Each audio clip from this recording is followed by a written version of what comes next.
This is part 1.9 or on how to do algebra, and it's on dividing algebraic fractions.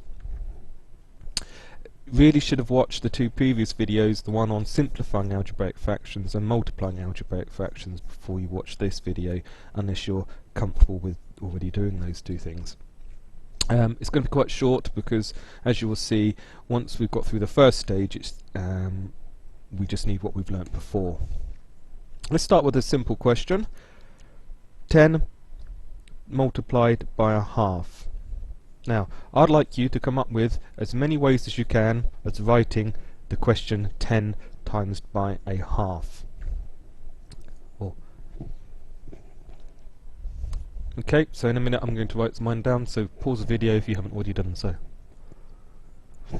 Okay, well, you may have written 10 times by a half is the same as 10 over 1 times by 1 over 2. Or you may have written 10 over 2. You may have written 5. Or you may have realised that, well, 10 over 2 is the same as 10 divided by 2.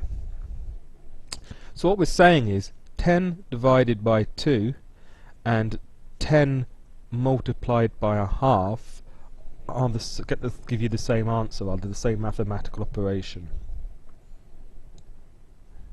Okay?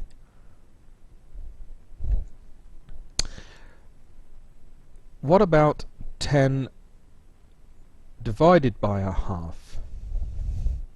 Can you think about what that might be?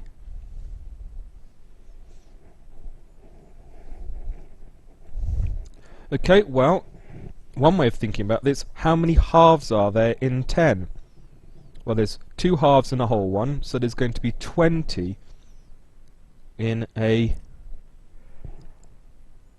20 halves in 10 whole ones. So we got 10 halves is the same as 20, which is the same as 10 times by 2.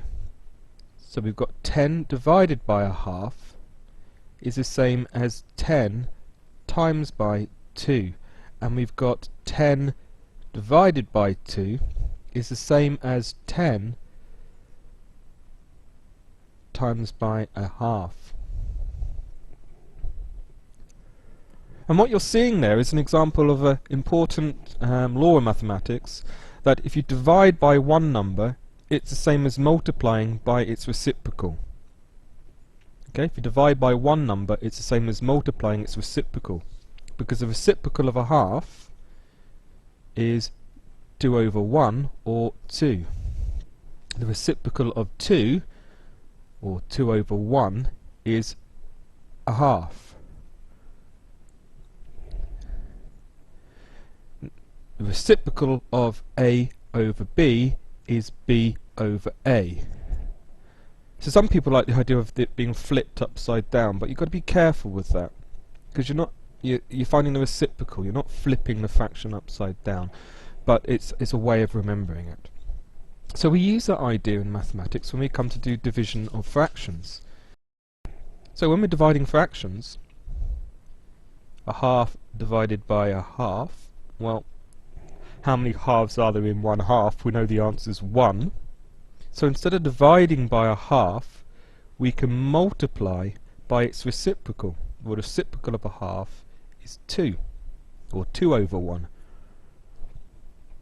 So 1 times by 2 is 2, and 2 times by 1 is 2, and 2 divided by 2 is 1. Okay?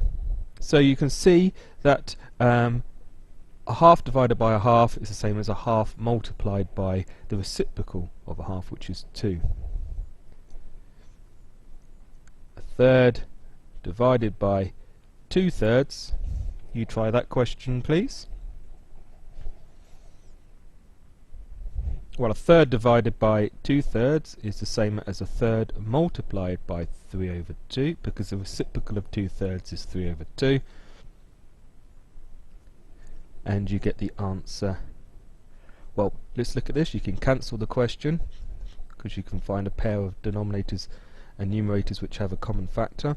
So we can divide this denominator by 3 to get 1, and we can times this numerator by 3, divide this numerator by 3 to get 1, and you're left with 1/2. So when you're dividing by a fraction, you can change the question into a multiplication question by remembering that division is the same as multiplying by a reciprocal. One more example here. 1/6 divided by 8. So pause the video and work that one out. Okay, well, 1/6 divided by 8 is the same as 8 over 1. We can always turn a whole number into a fraction, because if you divide by 1 you get 8. So 8 divided by 1 is the same as 8, but now it looks like a fraction. And rather than dividing, we're going to multiply by the reciprocal, which is 1 over 8. So 1 times by 1 is 1, and 6 times by 8 is 48. Now, often students are taught by their teachers when they're dividing fractions to do something called keep, change, and flip. And that is basically what we have just done above. We keep the first one the same, we change the division to a multiply, and we flip that number. Now the problem we get with teaching or students learning keep, change, flip is they don't understand why it works, and they're just applying a method blindly.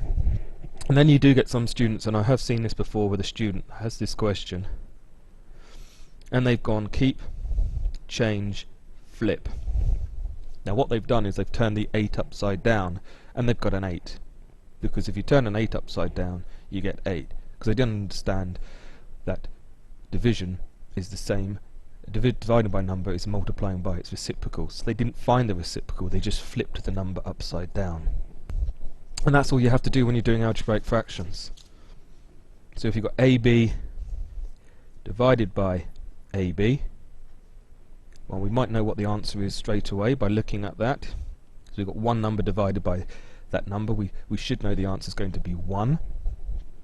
Okay, but let's divide, instead of dividing by that, let's multiply by its reciprocal. Now if you really like the keep, change, flip idea, we've kept the first one, we've changed the division, and we found the reciprocal, or some people said we flipped it.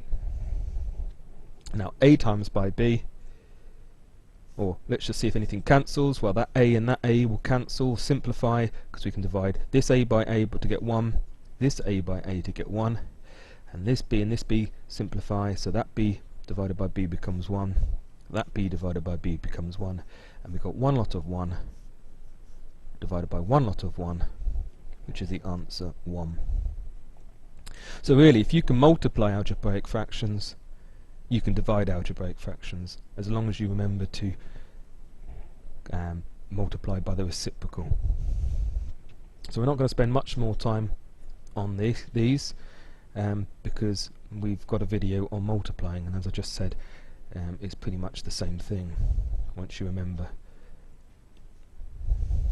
Okay, so there's a question, and you may be tempted to cancel that question, but you can only cancel like we have above if you're multiplying. We're not multiplying yet, but rather than dividing by y over x, we are going to multiply by its reciprocal, which is x over y. Nothing cancels, so we're left with x cubed over y squared. So it's a very quick video.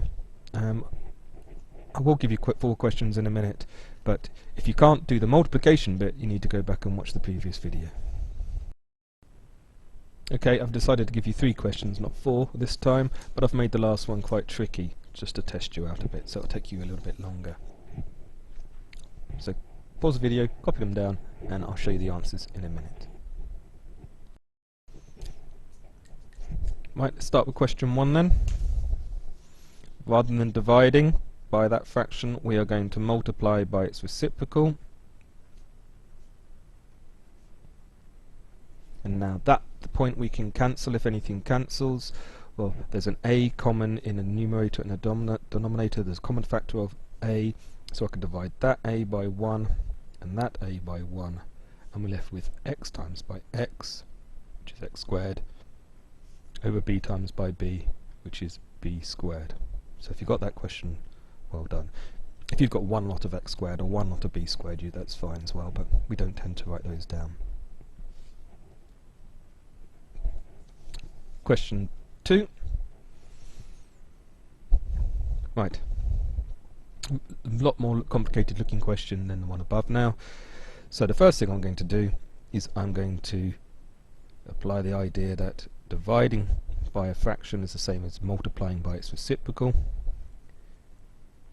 And again, if you are insistent on using the idea of keep, change, flip, we've kept the first one, we've changed the division to multiply, and we've flipped the last one. Now we can actually see that there's an a in common in this denominator and this numerator, so I can divide this denominator by a to get 1, and this numerator by a to get a. Because a squared divided by a is a. And that might be as far as you think it can go, and unless you spot that this numerator here also factorizes. It's a difference of 2 squares. There's a video on that that you can watch, and that factorizes to x plus 6, x minus 6.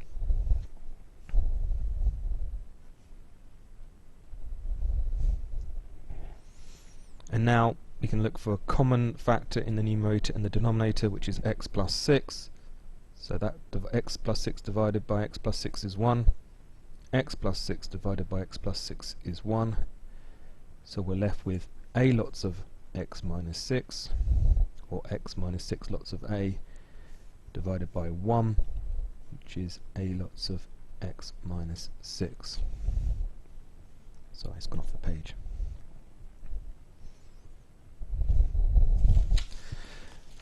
Now the last question is the hardest.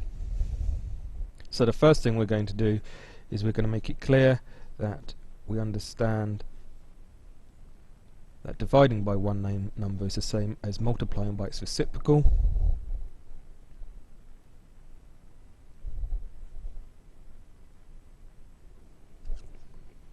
And at the moment, at least we've got 1 mark in the exam for doing that, but let's see if we can get some more. We've got to see if anything will cancel. Well, we could multiply the numerator with the numerator and the denominator with the denominator, and if we do, we're going to get a very complicated answer, which we'll then have to try and simplify, and that will be harder to simplify than simplifying the question that we started with. So the first thing to do is to see if we can factorize any of the numerators and the denominators. Well, these 2 denominators have already been factorized. Well, they haven't been factorized, but they're as simple as you can write them. The only thing I might want to do is put that in a bracket. But let's factorize this numerator here. Okay? Right. Now this one is much harder to factorize. So the thing we're going to do is we're going to see if there's anything in common to begin with. Well, there's a common factor in this term and this term of the number 4. So I can factor out the 4. And I get that. Now I can look at it again. If I write the question out again except for that, so you can see my workings. It's very important you show your workings. You don't try and do it all in one step. Now, this bracket here can be factorized further, because again, it's a difference of 2 squares. So I get 4 lots of x plus 3 lots of x minus 3. Now we've fully factorized the numerators, and we can now see if there's anything in common. Now we've got a common factor here of x plus 2, so I can divide this x plus 2 with x plus 2 to get 1, and I can divide this x plus 2 with x plus 2 to get 1. I can also divide this x minus 3 with x minus 3 to get 1, because there's an x minus 3 in this denominator, which I can divide to get 1. And that leaves me 4x plus 3, which I can multiply out, but it's better to leave it simplified. So that's a harder question, but you can see how we can start with that original division and we can get an answer of this form. Okay, So only 3 questions at a time, but that should be enough practice, because once you've applied the idea that dividing by a fraction is the same as multiplying by the reciprocal, or keep, change, flip if you insist, then they're just the same as multiplying, which we've already hopefully learned how to do. If you're still finding this difficult, come and see me at lunchtime. I'm available normally in the maths office or any of the maths rooms.